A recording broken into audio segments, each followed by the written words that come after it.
Hello, hello, it's Kitti, proud to be your thought organizer, coming to you live on a spectacular fall day in Atlanta, Canada.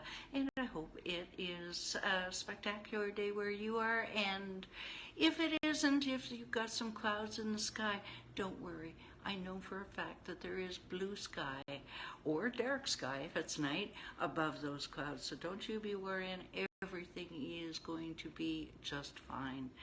I know, it can be a challenge sometimes, but trust me, it's all good. Don't you clutter your brain with that. There's so much more that you can feel good about. Hello, Sarah. God love you. Bless your heart.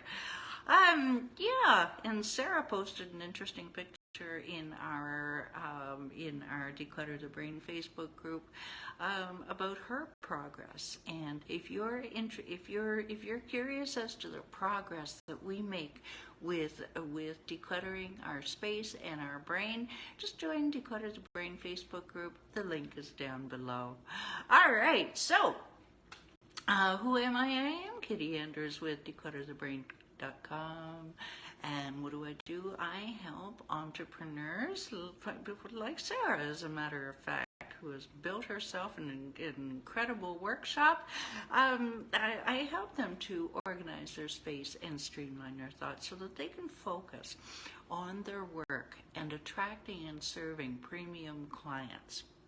I do believe I have over 20 years experience in helping people to gain control of their surroundings, and through that I've developed a strong belief that physical clutter and lack of concentration are very closely intertwined, and that is why I have developed my step-by-step. Hello, thank you for joining One System. Hello, Pam. That has helped me and my clients go from overwhelmed and struggling to organized and thriving. Yeah. Oh, and now we have Michael. Hail, the gang's all here. Where we should maybe think about getting a group call together this month, or private. I'll post it in our group. All right. So you're thinking, organized and struggling to, I should say, overwhelmed and struggling to organized and thriving? What?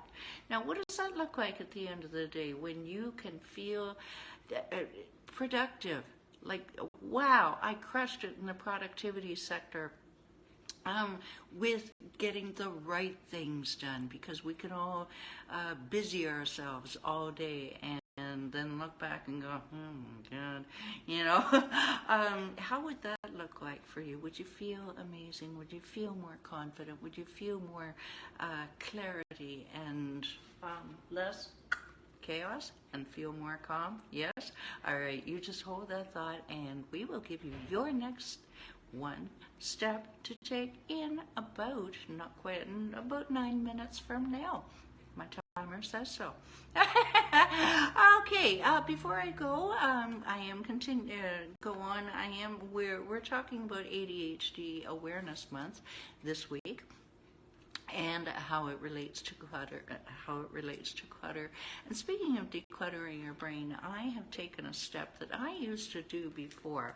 I used to take ginkgo biloba at the advice of my brain specialist colleague, Dr. Christine Sauer, and it's supposed to help cognitive abilities, and I got my father on it and I tried it. Well, studies, the jury's out on whether it works for that.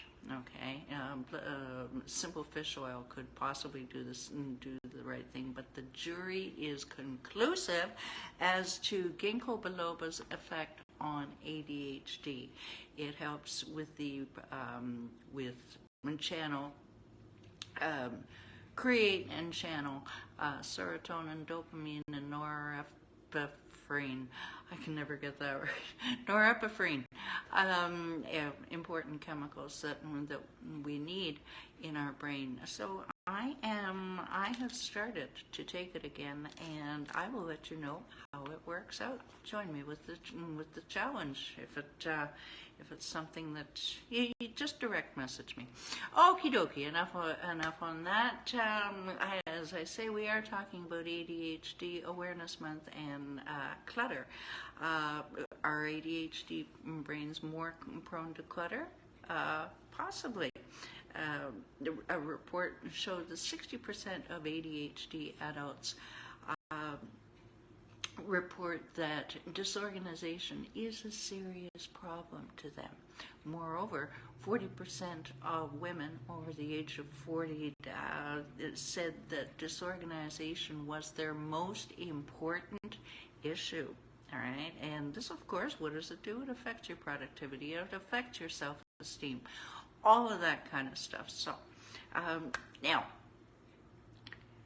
one thing is when you relate ADHD brains and clutter is we do have a tendency, and I am putting myself at the top of the list here, to say we do leave things out as visual reminders. Ladies and gentlemen on the call so far, can you relate with this? Put a yes in the comments if you're not driving. We leave items out as visual cues due to our it's a documented fact. We have a poor working memory. Is that partly because our brains are so busy? We don't know, but research shows that part of ADHD can be a poor working memory. So what do? We leave out items. Say, for example, I'll leave out an empty can of soup on the counter to remind myself to put it on the list. And then, yes, it goes right away. Well, we do that. But sometimes if it's in the office and you've got a stack of papers, yeah, you left that out because you have to remember to do that. You left that out to remember. I do it, and I think we all do it. So that can cause clutter. Perhaps a time management system that could use a little bit of tweaking, that can contribute to clutter, not making enough time to do your dishes, for example, running out of time. Weakened impulse control via online shopping, yes, we all like it, or in-store shopping, absolutely, yes, but it's so easy to just click a button, isn't it, from the comfort of your home? We're talking like Amazon, Etsy. Gives you that good old dopamine rush, yes it does. Now, non-ADHDers, another study, say that they spend 23 weeks of their lives searching, and ADHDers report double that. I have another stat, but we can, anyway, ADHDers could spend twice as much time as non-ADHDers, and in fact most of them will tell you, oh my God, yeah, double what anybody else does. Professional Association of Organizers in the States reports that the average person spends 1 year of their life searching for and replacing things, and ADHDers, any clients that I've had will say, like I say, double that. Now, today we're talking about when does it become a problem? Okay, we can talk about clutter till the cows come home, but you know, one man's clutter is another man's, wow, this is really, really tidy. Okay, so it's in the eye of the beholder, right? Beauty in the eye of the beholder. When you are spending too much. Now, here are a couple of examples of when it can become a clutter. If you notice that your spouse or your coworker or your boss is starting to complain, or all of them are starting to complain at once, you may want to have a look around you and say, could there be a problem here? When the mess becomes a distraction in and of itself, when you start to look and go, oh wow, this is getting really, really bad. and yet I've got to get back to work. So you're not actually concentrating on your work. Your brain is half thinking about the mess. Okay, that's another time that it can be a problem.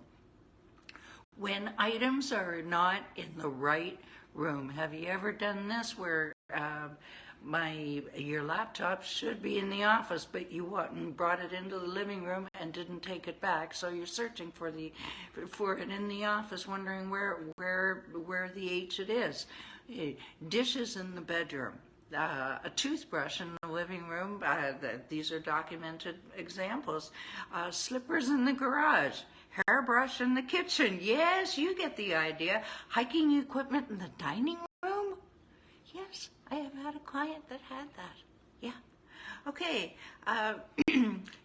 So that interferes with your quality of living. Wouldn't you agree? Tripping over your hiking equipment in the living room, not good. Hairbrush in the kitchen, well, that's just plain unsanitary. All right, now it can also be a safety issue. Stacks of newspapers that are so high that, and I saw a picture online of a stack of newspapers that was so high that it was about to fall over. And if you're a senior citizen, this could be very bad. Stepping over things to get from one end of the room to the other. All right, there's a chirping hazard, like we were talking about in September. Now, here's the 80-20 rule for you. 80% of the time, we only use 20% of what we have. And what does this mean? Yeah, I'm keeping it because I'll probably need it someday. And yes, you might, but unless you're living in the Arctic, you can probably purchase it again. And yeah, I have found myself fixing pencils that really should have been thrown out. All right, we all do this. So the idea today is, when does clutter become a problem? I think the two main points are when it becomes a borderline safety issue, a tripping hazard, or what have you, or when you're really starting to not be able to find things, or when multiple people start to complain. If it's just one person, you may want to consider the source. But the idea is to start to look around and go, ask yourself, well, is it becoming a problem? Should I maybe do something about this? Just looking, and that's what we're going to spend the rest of the week, Wednesday, Thursday, Friday, looking at, is what can we do? It's too much clutter. There's no way I'm ever going to be able to do it. I give up. No, you won't. Not on my watch. Isn't that right, Sarah, Pam, Michael? Yeah, you know it. Okie dokie. So, that said, if you think that this video could be a help to someone, just hit that big old share button, because believe me, again, we are ADHD Awareness Month for October, and it's a subject, ADHD and clutter is a subject that could be addressed all year round, but I don't want to belabor the point, because really at the end of the day, clutter is a problem for everybody. So hit that share button, help somebody out, won't you? If you're curious about other videos I've made on a wide variety of topics, or you're curious to see what my hair used to look like, just go to I'm pretty amazed. Just go to declutterthebrain.com. No, I should say go to YouTube, type in declutterthebrain, and you will find us there, cataloged and organized for you. What else would you expect from your thought organizer? Okay. Now, I promised you before, one step. If you're thinking that that you really want to feel awesome at the end of the day with your productivity, you want to feel like you got the right things done, just scroll down below, download your 7 easy steps to conquer your physical and mental clutter. While you're there, you can book a call with me, and I will gift you with a right now plan for right now results, jumpstart, if you will. Okie dokie. And don't forget Declutter the Brain Facebook group. Just making sure I haven't forgotten anything here. Now that you have decided to eliminate your chaos and organize your mindset, you all just click that good old link down. Okay, tomorrow we talk about take your time. Till tomorrow, 12 noon. Thanks for watching. Bye for now.